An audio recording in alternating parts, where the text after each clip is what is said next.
Well, welcome back to PFL again. Are you excited to have a second try at a full season? Yeah. I feel like my first try wasn't technically like a try. It was just like a spur of the moment kind of thing. This is like my first attempt to be really honest. Yeah. Yeah, that's true. Because like you didn't have like the full path, like most of them had. You kind of came in the middle and This is actually my first official attempt because I will actually know who I'm fighting and I will have an right. actual schedule, you know. So what did you learn, I guess, that first time around that you can carry into this time? Like you said, this is kind of your first time, so there's some stuff you still maybe haven't experienced, but what did you learn that first time that you feel like could carry over this time?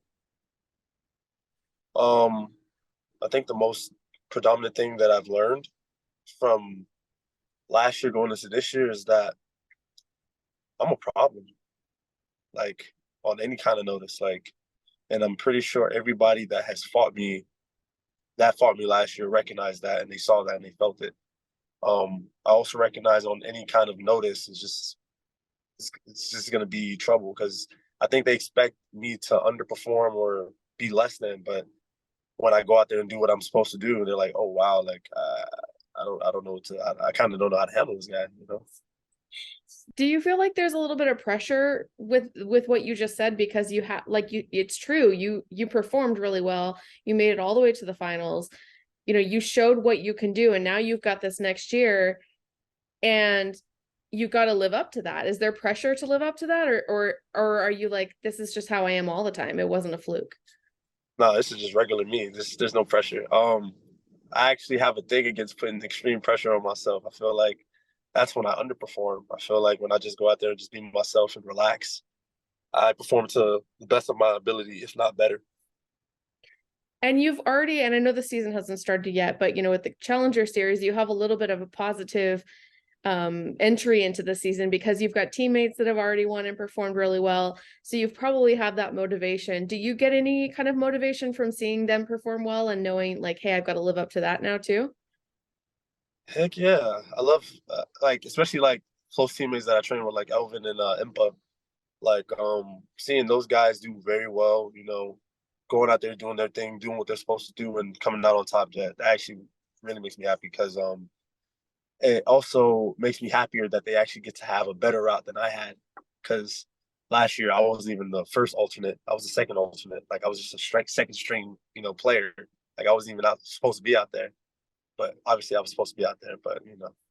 Um, so seeing them have their opportunity and are able to make the best of it, because I genuinely believe they will be both able to make the best of this opportunity. It does motivate me, actually.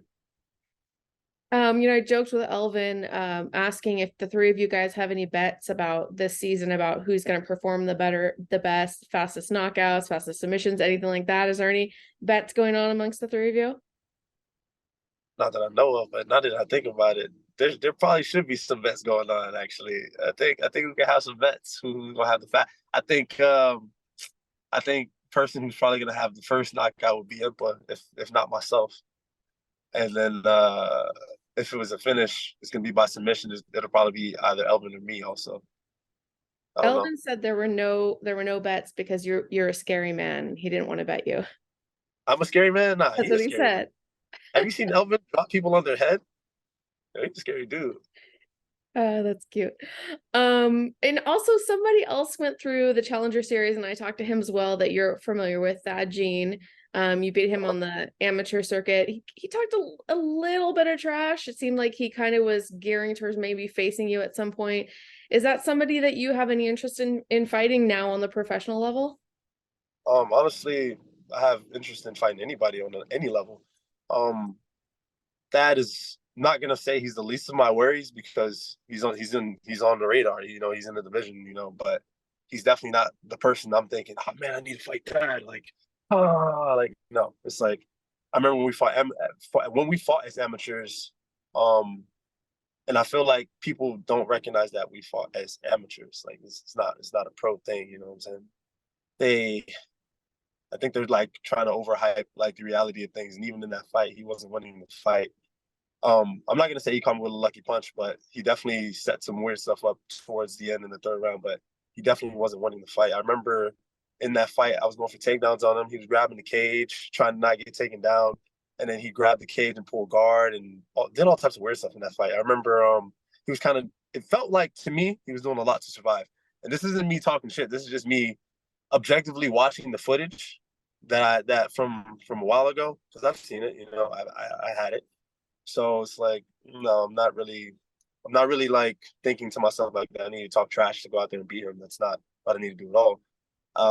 You know me, I'm one of the guys who just let my skills and my work do the talking for me. What about fighting in Vegas? Have you fought in Vegas before? Is this going to be your first time? I've had grappling competitions in Vegas, but I've never fought in Vegas. No. Does Vegas hold a little bit of like, it's kind of like one of those cities like New York and Vegas. It's those big fight cities. Does it give excitement that it's in Vegas, or you don't even care at all? I remember when I was in Vegas, I really didn't like it because it was so hot. It felt like a blow dryer was in my face the whole time I was there. It was like, damn, this is not Florida heat. This is a different kind of heat. It's desert heat. It really is desert heat. I didn't recognize the difference in heat, but when there's no humidity in the air, it's terrible. Well, I live in Vegas, and that's how I feel when I go to Florida. I go Really? walk out inside. I mean, not the blow dryer. I know what you mean about the blow dryer, but you're right. It's a different kind of heat, but I can't Yeah, handle it. It's like if you're one side or the other, it's hard to adjust to the other one. yeah. I like the humidity better. But then you have to change your clothes so many times. At least in Nah, Vegas. nah. Just wear clothes that are like loose fitting, and you never have to change it. And we have a breeze, and the breeze here isn't like the breeze here actually feels cool and refreshing. It's not like the hot breeze that's like in your face. Yeah. Yeah. The hair dryer analogy is pretty perfect. That's exactly what it is like here. Yeah. Yeah. Which you're fighting in April though, right? So April 14th. Yeah. yeah, it should still be fine. You'll get a different opinion of Vegas in April. Okay. Hopefully. It snowed just last month here, so it's not hot all the time. Oh, Yeah. So I'm curious, what do you think of your opponent now that you have a name? um, I think this is actually the guy I wanted to fight. Um, you can ask him. You can ask him yourself too. Last year, when before I fought Sai, it was like the day after weigh-ins on fight day. I seen him there, and I was like, "Hey, man, you're a great fighter. After I win this belt, I would actually love to fight you first." That's literally what I said to him. I said this to his face. You can ask him because I find him to be a good opponent, a worthy opponent. I would love to like test myself. Like I'm always very adamant and very big on testing myself and seeing the true capabilities of the work I'm putting in. You know, like I say, practice is practice is not progress. Practice is I forgot what I said. Can't remember. You're gonna It'll come to remember me. as soon as we're done here, you're gonna remember. It's gonna come to me. It's gonna come to me. It's gonna come to me. I said it earlier too. I'm forgetting right now, but yeah, I like to test myself and I like to see how far I can go against the best because there's no reason for me to be practicing the skill, dedicating all my time to this, treating it like a full-time job because for me it is a full-time job and not going out there and wanting to test myself to the and seeing like how far I can go. You know, who can I beat? Who even though like I feel like there's people I know I can beat, but I wanna test it. I wanna prove it to myself. Really. What sort of fight are you expecting from him? Do you expect to have to go like 3 full hard rounds with him, or you think you can get in and out there pretty quick? Um, I just remembered. Practice makes purpose. Awesome. There it is. Practice makes purpose. Um, do I feel like I'm gonna go out there and fight three rounds? I'll be prepared for 3 rounds, but I don't think I personally don't think it'll go 3 rounds, but I will be prepared for 3 rounds for sure. Um, just based off of our fighting styles, I don't think it'll go 3 rounds. Like I'm gonna be chasing a finish. He's probably gonna be chasing a finish. So like I think it'll be interesting, and I'm pretty excited for it. Well, not excited because I don't really get excited for fights, but I'm pretty intrigued by it. Um, so yeah, But I'm always gonna be prepared for 3 rounds. I'm gonna be prepared for 5 rounds if I need to. You know? Why don't you get excited for fights? I don't know. I actually get more excited for when my friends fight.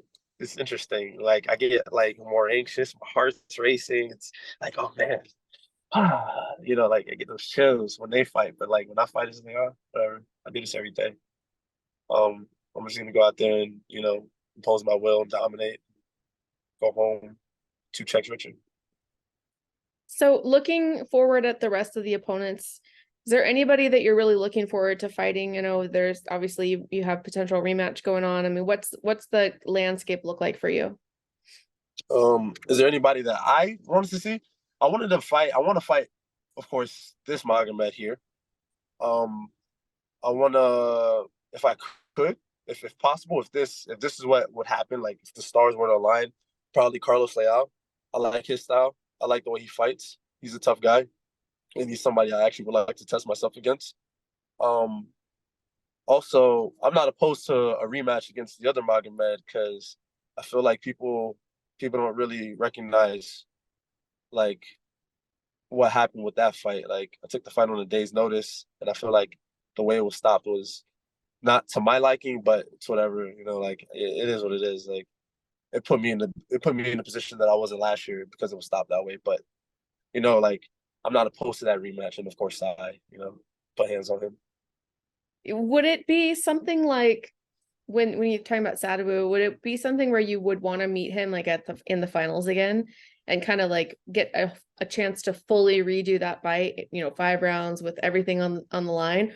Or does it just matter that you get to fight him and win? It doesn't matter what the circumstances are.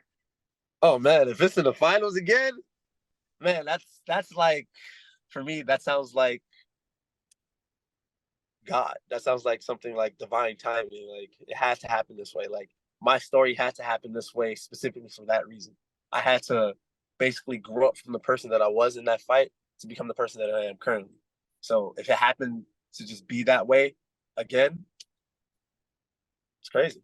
I wouldn't be opposed to it. Like winning that way would be great. If I had to rematch him in a regular just 3 round fight, that's also fine too. It doesn't matter to me.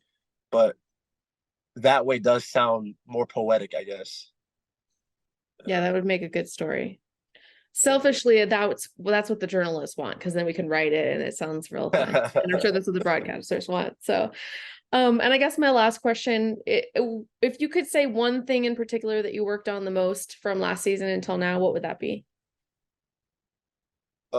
Making sure I don't leave any tools behind, making sure I utilize every tool, every weapon that I have, everything that I've practiced, everything that I've been using, making sure that um I'm completing myself as a fighter, not just as like of course as a martial artist, but like as a fighter, because anybody can be a martial artist. Like I could I could have 10 kids do a jujitsu class and for 5 years, but they never competed or anything like that. And they're just martial artists, and that's fine. But to complete myself as like a fighter, knowing what to do, how to do it with the experience that I've accumulated over these last few fights. Um, I think that would be the one thing that I would say that I've implemented the most, using my experience and using the things that I've learned and all the tools that I've acquired and trained to put together to create myself as a more complete fighter. Because I feel like I'm never gonna completely be complete because there's always something to work on for me, personally. But that's what I feel. Awesome. Thank you so much for your time. I appreciate it. No problem. Anytime. See you in Vegas. See you in Vegas. Bye. All right. Have a good night You or too. good day.